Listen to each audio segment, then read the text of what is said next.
Hello everyone, welcome to एतबार academy. सीखो भरोसे से, जीतो मेहनत से। आज हम लेकर आए English booster series preposition challenge. इस वीडियो में हम करेंगे top 30 most important preposition MCQ questions SSC, railway, UP police, pet and all competitive exams के लिए practice, easy tricks and fast revision. Challenge ये है कि आपको 30 में से 30 सही करना है, तो वीडियो को पूरा ज़रूर देखें, इसके बिल्कुल मत कीजिएगा। अपना स्कोर कमेंट करें और देखते हैं कौन इंग्लिश चैम्पियन है। तो क्या आप आज के इंग्लिश प्रीपोजिशन चैलेंज के लिए रेडी हैं? अगर रेडी हैं तो कमेंट में लिखिए रेडी। Let's start. तो आइए शुरू करते हैं ऑल कॉम्पिटिटिव एग्जाम के लिए English booster series English preposition challenge. और आपको स्कोर अपना कमेंट में कितना करेक्ट, कितना सही है बताना है। Let's start. हमारा पहला क्वेश्चन है, सी इज़ इंटरेस्टेड म्यूजिक। इसका correct answer option number B, she is interested in music. Explanation, interested के साथ हमेशा इन का प्रयोग होता है। जब किसी विषय या गतिविधि में रुचि हो तो इन का प्रयोग होता है। तो she is interested in music, correct answer option number B हो जाएगा। क्या हो जाएगा? She is interested in music, in का प्रयोग जब किसी विषय या गतिविधि में रुचि हो, इंटरेस्टेड के लिए होता है। Question number 2, the book is the table. इसका correct answer the book is on the table. क्या हो जाएगा? Option number A, the book is on the table. Explanation, जब कोई वस्तु किसी सतह पर रखी होती है, जब कोई वस्तु किसी सतह पर रखी होती है तब ऑन का प्रयोग किया जाता है। किसका प्रयोग किया जाता है? जब कोई वस्तु किसी भी सतह पर, चाहे वो टेबल हो, चेयर हो, बेड हो, तो किसी भी सतह पर रखे हो तो ऑन का प्रयोग होता है। Question number 3, we arrive the station on time. We arrive the station on time in, at, on, for. Correct answer option number B, we arrived at the station on time. Correct answer option number B. Explanation, किसी विशेष स्थान पर पहुंचने के लिए arrive at का प्रयोग किया जाता है। कहीं भी, जैसे रेलवे स्टेशन, एयरपोर्ट, कहीं भी पहुंचने के लिए एट का प्रयोग किया जाता है। Question number 4, he was born 2010 on, at, in, from. Correct answer option number C, he was born in 2010. Explanation, वर्ष, ईयर, महीना, मंथ और बड़े समय काल के साथ इन का प्रयोग होता है। इससे पहले इंटरेस्टेड में भी इनका प्रयोग हुआ, वर्ष में भी इनका प्रयोग होगा, महीना में भी, मंथ में भी एंड बड़े समय काल के साथ इनका प्रयोग होता है। तो ही वॉज बॉर्न इन 2010। हमारा question number 5, the cat is heating the bed. The cat is heating the bed under, over, beside, above. इसका आंसर हो जाएगा the cat is under the bed. Explanation, under का अर्थ होता है नीचे, बिल्ली बिस्तर के नीचे छिपी है। बिस्तर के नीचे छिपी है मतलब कि अंडर, कुछ भी नीचे होगा तो वहाँ पर अंडर का यूज़ किया जाएगा। तो करेक्ट आंसर ऑप्शन नंबर है, the cat is hiding under the bed. हमारा next question, question number 6, I go to school bus. तो with, by, on, in. I go to school by bus. Correct answer option number B, by. Explanation, किसी वाहन से यात्रा करने पर by का प्रयोग किया जाता है, जैसे by bus, by train, by car. तो इसका correct answer option number B हो जाएगा, I go to school by bus. तो correct answer option number B. हमारा next question, question number 7, she is good English. She is good English में in होगा, at होगा, she is good at English या on English या फिर for English. तो इसका correct answer option number B, she is good at English. Explanation, किसी विषय या कौशल में दक्षता बताने के लिए, दक्षता बताने के लिए गुड एट का प्रयोग होता है। तो correct answer option number B, good at English. Question number 8, the plane flew the clouds. Above the clouds, below the clouds, under the clouds, beside the clouds. इसका करेक्ट आंसर ऑप्शन नंबर है, the plane flew above the clouds. Explanation, above का अर्थ होता है ऊपर। क्या होता है? ऊपर। यहाँ विमान बादलों के ऊपर उड़ रहा है। तो इसका correct answer option number A, the plane flew above the clouds. Next question, question number 9, he walked the road. He walked the road, he walked across the road, under the road, beside the road या among the road.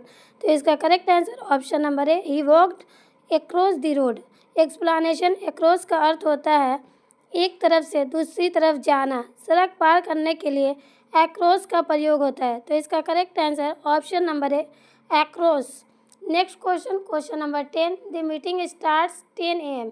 The meeting starts in 10 AM, at 10 AM, on 10 AM या from 10 AM। इसका correct answer option number B, at 10 AM। Explanation, निश्चित समय, exact time के साथ at का प्रयोग होता है, जैसे at 10 AM, at 5 AM, at 6 PM, at 10 PM इसका करेक्ट आंसर हो जाएगा। Question number 11, we have lived here 5 years, since 5 years, for 5 years, at 5 years या बाई 5 ईयर्स। तो यहाँ पे फॉर 5 ईयर्स। एक्सप्लेनेशन, समय की अवधि, ड्यूरेशन बताने के लिए फोर का प्रयोग होता है। क्या होता है? फोर का, फोर का।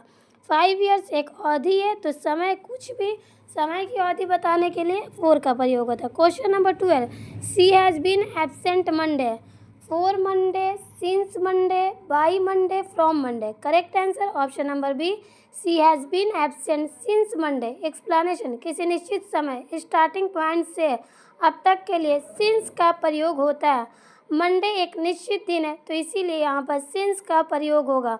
तो correct answer option number B, since. Question number 13, he jumped the river, jump the river, he jumped into the river, he jumped onto the river, he jumped above the river, he jumped among the river। Correct answer option number है, he jumped into the river। Explanation, into का अर्थ है अंदर की तरफ। जब कोई किसी स्थान के अंदर जाता है तब into का प्रयोग होता है। वही नदी के अंदर कूदा, तो यहाँ पर into का प्रयोग होगा। इमेज से भी बहुत चीज़ें क्लियर हो जाती है। The ball rolled the chair, under the chair, above the chair, across the chair, beside the chair. Correct answer option number A, under the chair. Image में आप देखिए कुर्सी के नीचे बॉल है, तो इमेज से भी बहुत चीज़ें क्लियर हो जाती है। एक्सप्लेनेशन, अंडर का अर्थ है नीचे, गेंद कुर्सी के नीचे चली गई, इसलिए अंडर सही है। अंडर का प्रयोग अंडर का होता है नीचे।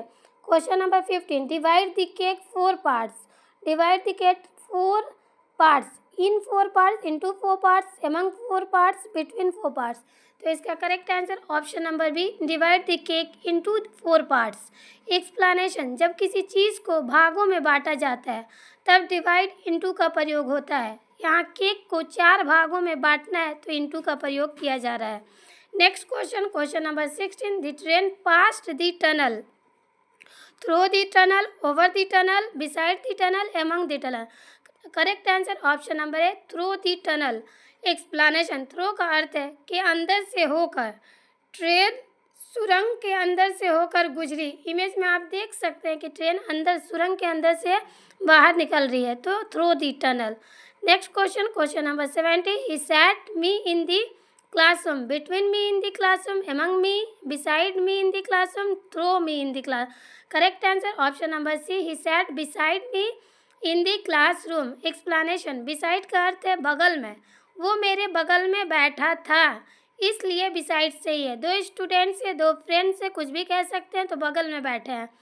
Question number 8, the teacher stood the students, among the students, between the students, through the students, from the students.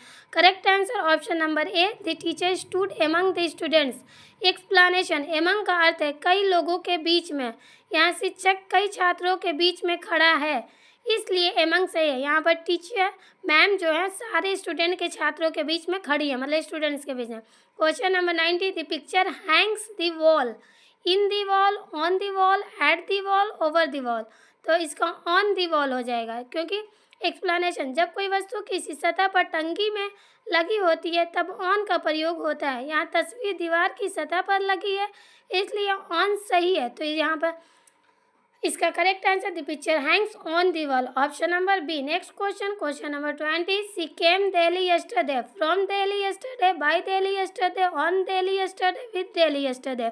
इसका correct answer A, she came from Delhi yesterday. Explanation, from का प्रयोग किसी स्थान से आने को दर्शाने के लिए होता है, वो दिल्ली से आई है, इसलिए यहाँ पर फ्रॉम सही है। इंडिया गेट का इमेज बना हुआ है, मतलब कि वो दिल्ली से आई है।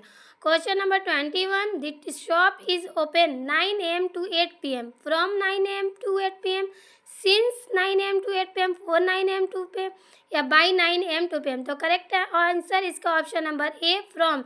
The shop is open from 9 AM to 8 PM। Explanation, समय की शुरुआत और अंत बताने के लिए फ्रॉम से टू का प्रयोग किया जाता है, इसलिए फ्रॉम सही है। Question number 22, he wrote the letter a pen, by a pen, with a pen, in a pen, from a pen. तो he wrote the letter, correct answer with, option number B, he wrote the letter with a pen. Explanation, किसी उपकरण, pen, pencil आदि का उपयोग करने के लिए with का प्रयोग होता है। उसने पेन का उपयोग करके पत्र लिखा। इमेज में देख सकते हैं एक लड़का है जो कि पत्र लिख रहा है। Question number 23, we walked the park, through the park, under the park, above the park, among the park. We walked through the park. Correct answer option number A. Explanation through का अर्थ है कि अंदर से होकर, हम पार्क के अंदर से होकर चले, इसलिए थ्रो सही है। फ्रेंड्स, इमेज में भी आप देख सकते हैं बहुत सारी चीज़ें इमेज से क्लियर हो जाती है और ये एग्जाम ओरिएंटेड क्वेश्चन है प्रीपोजिशन का। Friends, question number 24, the bridge goes the river, over the river, under the river, beside the river, through the river. The bridge goes over the river. Correct option option number A. Explanation, पुल नदी के ऊपर बना होता है और नदी के ऊपर से जाता है। इमेज में आप देख सकते हैं, इसलिए ओवर का प्रयोग होता है। बहुत सारी चीज़ें क्लियर इमेज से आपको देख कर होगी। प्रीपोजिशन बहुत इंपॉर्टेंट क्वेश्चन है। The picture hangs the wall, ये इमेज दूसरा दिखेगा। 1924 फिर से क्वेश्चन आ रहा है, बट इस इमेज से भी आपको बहुत सारी चीज़ें क्लियर होगी और यहाँ पर एक्सप्लेनेशन थोड़ा चेंज हो जाएगा, तो इसीलिए आप कंफ्यूज मत होइएगा। The picture hangs the wall, the picture hangs on the wall. Correct answer option number B. Explanation, on का अर्थ है किसी सतह पर, यहाँ तस्वीर दीवार की सतह पर टंगी है, इसलिए ऑन सही है। Question number 20, she came Delhi yesterday. Correct answer option number B. She came by Delhi yesterday, she came from Delhi yesterday, option number A correct answer. Explanation, from का अर्थ है किसी स्थान से आना, वो दिल्ली से नहीं बल्कि कहीं और से दिल्ली आई है, मतलब कहीं और से आ रही है दिल्ली। यहाँ पर इंडिया गेट में आप इमेज को देख सकते हैं। तो question number 21, she shop is open 9 AM to 8 PM। तो इसका correct answer option number A, she shop is open from 9 AM to 8 PM। Explanation, समय की शुरुआत और अंत बताने के लिए फ्रॉम टू का प्रयोग होता है। आप यहाँ पर शॉप को देख सकते हैं कि शॉप की टाइमिंग है 9 AM खुलने की और बंद होने की टाइमिंग है 8 PM, मतलब कि रात बजे 8, और सुबह 9 AM में खुलेगा। यहाँ पर शॉप से भी आपकी इमेज क्लियर हो जाएगी। Question number 22, he wrote the letter a pen. इसका correct answer option number B, he wrote the letter with a pen. Explanation, किसी उपकरण टूल का उपयोग करने के लिए विथ का प्रयोग होता है। उसने पेन के साथ पत्र लिखा। लड़का है जो या फिर स्टूडेंट है, कुछ भी कह सकते हैं, जो कि पेन का के साथ पत्र लिखा। बिना पेन के वो पत्र नहीं लिख सकता, तो विथ का यहाँ पर यूज होगा। Question number 23, we walked the park, through the, under the, above the, among the. तो यहाँ पे we walked through the park, option number A correct हो जाएगा। एक्सप्लेनेशन, थ्रो का अर्थ है किसी स्थान के अंदर से होकर, हम पार्क के अंदर से होकर चले। यहाँ पर 3 लोग हैं जो कि फैमिली मेम्बर हैं, जो कि उन्होंने पार्क के अंदर से होकर वो लोग चल रहे हैं। इमेज में आप देख सकते हैं यहाँ पर पार्क है, 3 लोग हैं।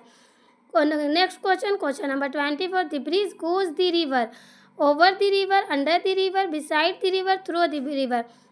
तो इसका correct answer option number A, the bridge goes over the river. Explanation, पुल नदी के ऊपर बना होता है, इसलिए ओवर ऊपर का प्रयोग सही है। इसका correct answer option number A, the bridge goes over the river. Next question, question number 25, there is a bank, the post office and the school among, between, across, near. Correct answer option number B, there is a bank between the post office and the school. Post office का भी image है, bank का भी image है और school का भी image है। आइए एक्सप्लेनेशन देखते हैं। जब 2 व्यक्तियों वस्तुओं के बीच स्थिति बताई जाए तब बिटवीन का प्रयोग होता है। जब बैंक, पोस्ट ऑफिस और स्कूल के बीच में है। Next question, question number 26, the boy is heading the tree, behind the tree, in front of tree, the tree, beside the tree, under the tree. Correct answer option number A, the boy is heading behind the tree. Explanation, behind का अर्थ है पीछे, लड़का पेड़ के पीछे छुपा हुआ है, इसलिए बिहाइंड सही है। आप इमेज में लड़के को देख सकते हैं कि वो पीछे पेड़ के छुपा है, तो यहाँ पर बिहाइंड का यूज होगा। Question number 27, the keys are the drawer, on the drawer, in the drawer, under the drawer, above the drawer. तो इसका correct answer option number B, the keys are in the drawer. Explanation, जब कोई वस्तु किसी बंद जगह या भीतर रखी हो तब इन का प्रयोग होता है। यहाँ पर ड्रॉवर में चाबी को रखी गई है, चाबी दराज के अंदर है, मतलब कि ड्रॉवर में है, तो यहाँ पर इन का यूज होगा। Next question, question number 28, he is standing his friends, among his friends, between his friends, beside his friends, behind his friend. Correct answer option number A, is standing among his friends. Explanation, among का प्रयोग 3 या अधिक लोगों वस्तुओं के समूह के बीच के लिए होता है, वो अपने दोस्तों के बीच खड़ा है। यहाँ पर देखिए 4 फ्रेंड्स हैं तो वो बीच में खड़ा है, तो एमंग का यूज़ होगा। करेक्ट आंसर ऑप्शन नंबर है। हमारा सेकेंड लास्ट क्वेश्चन है, she put the book the bag on the bag, in the bag, under the bag, beside the bag. तो इसका correct answer option number B, she put the book in the bag. Explanation, जब किसी वस्तु को bag के अंदर रखा जाए तब इन का प्रयोग होता है। किताब बैग के अंदर रखी गई। यहाँ पर इमेज में देख सकते हैं जो कि हमारा बैग है और उसी के अंदर हम बुक्स रख रहे हैं, तो यहाँ पर अंदर रखा गया। और हमारा लास्ट क्वेश्चन है question number 30, the farmer works hard his field. The farmer works hard on his field, in his field, at his field, for his field. Correct answer option number B. The farmer works hard in his field. Explanation, in का प्रयोग किसी क्षेत्र या जगह के भीतर काम करने के लिए होता है। किसान अपने खेत फील्ड के अंदर काम करता है। इमेज में आप देख सकते हैं। और हमारा आज का मोटिवेशनल कोट्स है, मेहनत इतनी खामोशी से करो कि सफलता शोर मचा दे। मेहनत इतनी खामोशी से करो कि सफलता शोर मचा दे। मेहनत आज की, सफलता कल की। एतबार एकेडमी, सीखो भरोसे से, जीतो मेहनत से। तो स्टूडेंट्स या फ्रेंड्स या एवरीवन, आपको आज का प्रीपोजिशन 30 चैलेंज कैसा लगा में ज़रूर बताइएगा। उम्मीद है आपको ये प्रीपोजिशन चैलेंज वीडियो पसंद आया होगा। अगर आपका स्कोर अच्छा या बुरा आया है तो कमेंट में ज़रूर बताइए। ऐसे ही daily English, grammar, GK, current affairs, reasoning, maths and all competitive exam के लिए, एग्ज़ाम प्रैक्टिस सेट्स के लिए एतबार एकेडमी को सब्सक्राइब करें, बेल आइकन ज़रूर दबाएं ताकि हर नए वीडियो सबसे पहले आपको मिले। एतबार एकेडमी, सीखो भरोसे से, जीतो मेहनत से। Thank you for watching. See you in the next challenge video. Take care. अल्लाह हाफिज़। शुक्रिया। जय हिंद, जय भारत। Take care.